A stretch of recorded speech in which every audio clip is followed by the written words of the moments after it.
പിന്നെ അവൻ എല്ലാവരോടും പറഞ്ഞത്, എന്നെ അനുഗമിപ്പാൻ ഒരുത്തൻ ഇച്ഛിച്ചാൽ അവൻ തന്നെത്താൻ നിഷേധിച്ച് നാൾതോറും തൻ്റെ ക്രൂശ് എടുത്തുകൊണ്ട് എന്നെ അനുഗമിക്കട്ടെ.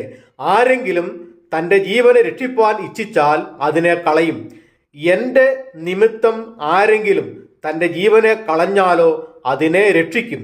ഒരു മനുഷ്യൻ സർവ്വലോകവും നേടിയിട്ട് തന്നെത്താൻ നഷ്ടമാക്കി കളയുകയോ ഛേദം വരുത്തുകയോ ചെയ്താൽ അവന് എന്ത് പ്രയോജനം?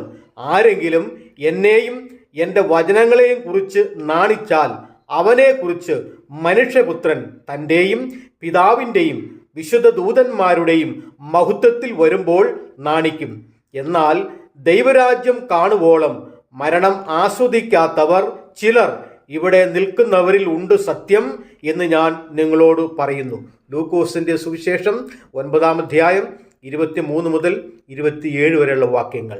കർത്താവിൻ്റെ വചനത്തെക്കുറിച്ച് നാണിക്കാതെ തന്നെത്താൻ ത്യജിച്ച് നാൾതോറും നമ്മുടെ ക്രൂശ് എടുത്തുകൊണ്ട് യേശു ക്രിസ്തുവിനെ അനുഗമിച്ച് അനുഗ്രഹിക്കപ്പെടുവാൻ ദൈവം നിങ്ങളെ സഹായിക്കട്ടെ. ആമേൻ.